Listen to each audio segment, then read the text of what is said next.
What's up guys? For this morning, magta-try tayo mag PR update, PR attempt. Kasama ko si Francis. Hello, good morning.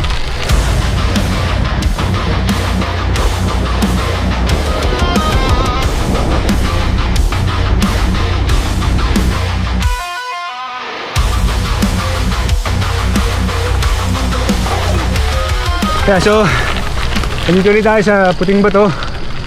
Palapit na ng palapit yung upcoming big gravel race, no? One of the biggest, which is yung unrestricted, no, pare? Unrestricted. Yeah, so medyo we're spending most of our time on trails, fire roads, especially ones that have similar feels to the exact race. So for this morning, like I said earlier, no, magta-try kami mag-update ng PR dito kasi may segment dito. At the same time, do an interval, no? That actually is already an interval yung attempt natin. Okay? So, warm up lang muna kami papunta doon sa dulo. Then, tirahin namin pabalik. Let's go! Go! Okay, just a brief overview of what's in store today. So we're doing a PR attempt here in Puting Bato. For those who aren't familiar, PR attempts are efforts recorded by the app Strava, which displays the best time you did on a certain route or course, while showing as well the ones the community did, which you can compare with yours. Simply put, it's a record of your fastest time on the given segment.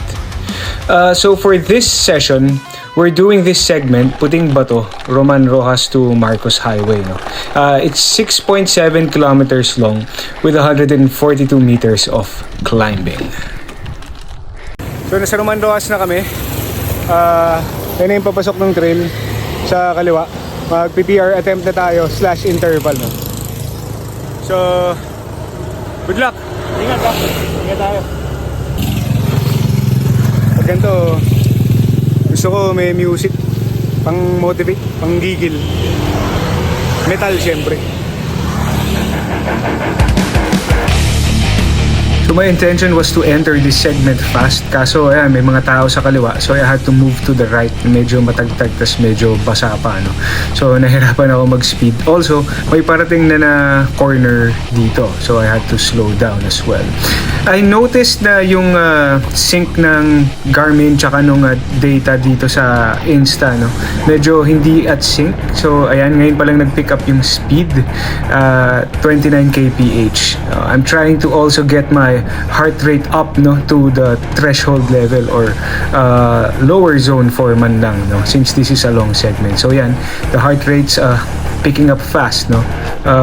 Talagang medyo binobomba ko dito sa first part para malagay ko na sa tamang heart rate, no, yung katawan ko. So Puting Bato is getting quite busy dahil dun sa school, no. So ayan, may tricycle, may motor, nakaka-cause din ng konting delay, no. You really have to manage well, especially trail to, no. Yeah, so this part of Puting Bato is still flowy, so you would see a lot of neuromuscular or VO2 max power, no. Erratic, pataas, bababa kasi punchy yung terrain, no. Sa wakas na reach ko na yung low zone 4 ng heart rate ko, no, which is 182 BPM. Medyo high revving kasi yung puso ko, mataas yung max heart rate ko. So mataas yung limit, mataas din yung threshold. So yan. Dito, itong part na to is especially steep. I think magpipeak to mamaya ng 14%. No? So I'm trying to bump through it with high cadence and high power. No? Since there will be quite a long downhill or descent after nito. So, yeah. Approaching the downhill portion na sinasabi ko kanina, no? Medyo bulusok to, medyo mahaba. So that's why I kind of gave high power and effort sa climb na yun, no? Kasi makaka-recover naman dito. Medyo mahaba tong section na to. So you go straight, you don't go right, no? Walang lusot yung kanan. Oh yeah, you may be wondering why this segment, no, yung pili ko. I chose this segment since it will go through a full 6.5 kilometers of fire road, mud, and broken down roads, which is very much similar to the race, the upcoming race, no. The race will also have steep climbs kasi sa gitnang part, no. So I wanted to simulate that. Syempre, di ka naman papasok dun sa climb na yun ng sariwa, no? Papasukin mo yun, tulo na laway mo eh. So, medyo sakto dito. Kasi ito kasing segment na to, no? May halos 2 kilometers climb sa dulo. Which I thought fits not just the terrain, but also the feel, the overall feel, no? Yung aahon ka pa ng laspag. It's the closest option or simulation I could get. At least that is near my home. I think we're on the 3-kilometer mark. This is the Flowy, last part of the Flowy section, which I'm bombing right now since naka-recover tayo dun sa Lusong, no. Si Francis is not that adept on Flowy sections. That's why I heard him shout that he's just gonna pace himself there at the back. So on to this flat section, relatively flat section. On sections like these, I try to maintain sustained power and a little high cadence, no? Kasi puro ahon sa dulo eh. So, ayan, I'm trying to pin it lang at threshold or zone 4 power for the meantime, no? While checking as well on my heart rate na hindi masyado tumaas. About to enter this gated property. It's private property, no. Ayun, pabani pa ganado. Sana preserve mo na lang energy mo. Anyway, I'm bracing myself for the climbs kasi once I exit that gate that I'm about to approach, no. The road will be turning right, yan. And the climbs will start. It starts off with a low grade, 1-2%, pero pataas yan ng pataas, no. There's also a section there na medyo mabato, masakit sa kamay, no. So it will the sections, those rocky parts, no, those rough terrain also bring your speed down a bit despite the power, no, the power you're giving out, no. So right now I'm giving out a low power. I think I'm trying to recover, yeah, but yan, pit bomba ulit, mataas na ulit, 300 plus na ulit, no. So yun, we're at 6% right now. Masakit na yan considering na we just came through 3 or 3.5 kilometers already, no.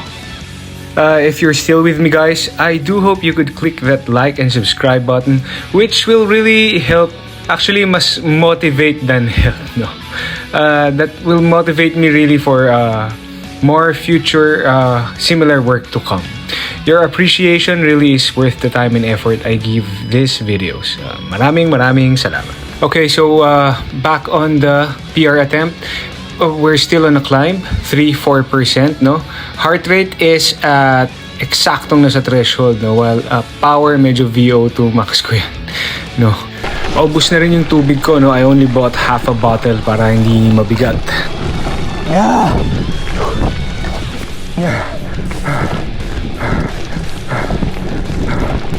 So I was aiming really for this part, no, since ito parating na ito lusong to. Makaka-recover tayo ng konti before hitting the climbs once again. So I'm trying to maximize this downhill with an aero tuck. You know, PR attempt to so every second matters, no. Yeah, so aero tuck, hindi at sync na naman yung speed, no. I remember I was at around 45 niyan. And then yan, a very busy corner trying to counter steer. Right. Biglang may sumulpot na SUV. So I had to kill my speed. May mga tropa rin. Di ko na masyado na mukhaan sila, sir, no, kasi mabilis sila, mabilis din ako. Pero I'm sure kilala ko sila. I waved naman. Tsaka nakakaya, tumutulo ko dito. Anyway, dito na tayo sa part na magiging semento, bunny hop ulit. Dito pag right, no, this is the part na sira-sira yung daan, yung worn down roads na puro putik. Yan. So naglagay ako ng tapalodo dyan. Kasi ayoko na magkuskus pag uwi. Papunta, iniiwasan ko pa yun ngayon since this is a PR attempt. Yan, sagasa lahat yan, left and right, no, sa lubong. So This is actually a climb. It says here 1%. Pero ayan, it's picking up na, no? In reality, nasa mga ano to eh. 3 or 4% ganyan, no? And tuloy-tuloy na to. As far as I can recall, no, tuloy-tuloy na to hanggang sa taas sa Marcos Highway, no. So I was actually preparing for this part kasi masakit to. I haven't mentioned earlier pero galing ako sa sakit second time around this season. Pinangkaso ko the other day and I can really feel how it taxes me on this climb kasi I'm more on the heavier side as a cyclist, no. Mabigat ako. Hindi ako climber. So ramdam na ramdam ko I was preserving myself for this section. So I'll just time lapse on sections here, okay? Since these are just rundown old roads with some cemented roads. So this for me is the most difficult part since this is already a straight climb to Marcos Highway, no? So upon checking, from this point up to the last climb, it's 3.2 kilometers. Ang haba nun po. Kaya naman pala laglag tuka na ako dito, no, at that time. Like I said, I'm not the lightweight type of cyclist. You'll see dancing like skeletons on 2-digit climbs, no? So what I'm trying to do here is pace. You know, pace lang talaga. No negative splits possible. Kasi ramdam na ramdam ko na talaga yung singil nung trangkaso 3 days ago, no? I just recovered 3 days ago. Actually, to be honest, dapat di ko na nga pinili to eh. Kaso, I really wanted to see how bad that sickness gave its toll on me, no? And the best way, I guess, was through a segment. Para makita ko rin kung ano pang habol pwede ko gawin, no, for the upcoming race. Oh, by the way, my last time here was 21 minutes and 42 seconds, which was March 1, 2024. No? So that's the date of the last effort. So exactly 1 year ago, with an average speed of 18.5. So, yep. It was on this moment na bumigay na talaga ako. I let out my last efforts with one big push. Ayun. After that, I just grinded my way to the finish of the segment. No? I think mga 300 meters na lang naman. Anyway, I'm still